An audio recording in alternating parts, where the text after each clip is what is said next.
গতকাল নার্সারি থেকে দুটি সুন্দর অ্যাডেনিয়ামের চারা সংগ্রহ করে এনেছি।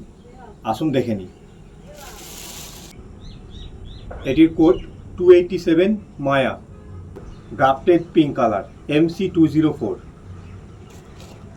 নমস্কার বন্ধুরা, আমি অরূপ। আর আজকে আলোচনা করব দুটি গুরুত্বপূর্ণ বিষয় নিয়ে। আমি নার্সারি থেকে কি দেখে গাছ কিনি, এবং দ্বিতীয়টি সেই গাছ কেনার পরে বাড়ি নিয়ে এসে আমি কিভাবে তার পরিচর্যা করি।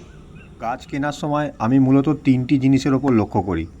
প্রথমত, গাছের কর্ডেক্স যেন খুব সুন্দর হয়, গাছের কাণ্ড যেন দুর্বল না থাকে, এবং গাছে যেন অবশ্যই ফুল ধরে থাকে। এই গাছটি একদম পারফেক্ট গাছ।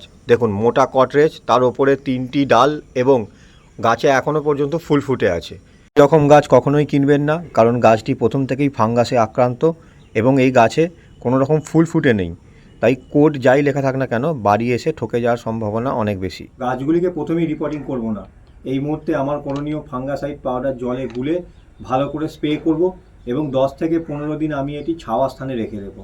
এরপর ধীরে ধীরে যখন আমার ছাদের প্রতিকূল পরিবেশের সঙ্গে নিজেকে মানিয়ে নেবে, তখন আমি একে ধীরে ধীরে নিয়ে গিয়ে আমার বাকি গাছ যেখানে রাখা আছে তার সাথে রেখে দেবো। যদি আমি এক্ষুনি এই গাছটিকে টবে বসিয়ে নতুন করে রিপোর্টিং করি এবং রোদ্দুরে রেখে দিই, এই গাছটি ধীরে ধীরে যা ফুল নতুন আছে ফুলগুলো ঝরে যাওয়ার সম্ভাবনা থাকবে, এবং পাতা আর এর কাণ্ড এ দুটি নষ্ট হয়ে যাওয়ার সম্ভাবনা বেশি থাকবে। যারা নতুন গাছ কিনে এনে বসাবেন ভাবছেন, তারা অবশ্যই এই জিনিসটি মাথায় রাখবেন।